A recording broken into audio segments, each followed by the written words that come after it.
महिला वोटरला आकर्षित करण्यासाठी महायुतीने लाडकी बहीण योजना आणली आहे, याचा किती परिणाम होईल? याचा परिणाम काय होईल असं तुमचं म्हणणं आहे? आता परिणाम होण्यासाठी पैसे दिले, पण 30% पण परिणाम होणार नाहीये.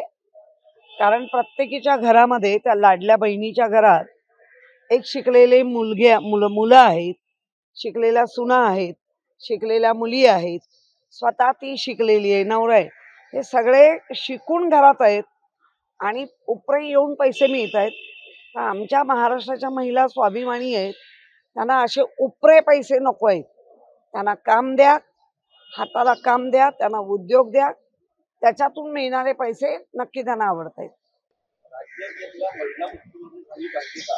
प्रत्येकाचे पहिल्या मुख्यमंत्री होऊ शकतील का? मुळात हा प्रश्नच चुकीचा आहे.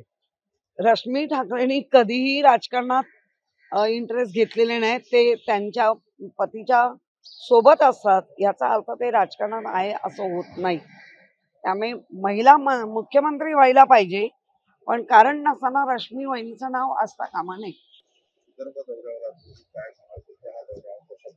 आमचा पूर्व विदर्भ आहे. माझ्याबरोबर प्रशांत कदम हे गेली 8 वर्ष इथे संपर्क प्रमुख म्हणून काम करतायत. त्याप्रमाणे माझ्या नगरसेविका आमच्या शिंदेताई आहेत, म्हात्रे आहेत, चव्हाण आहेत. आम्ही सगळ्या महिलांसाठीच आलेलो आहोत. कारण अनेकांचं इथून आम्हाला बोलावणं आलेलं आहे की एकदा तरी ह्या टीमला पाठवा.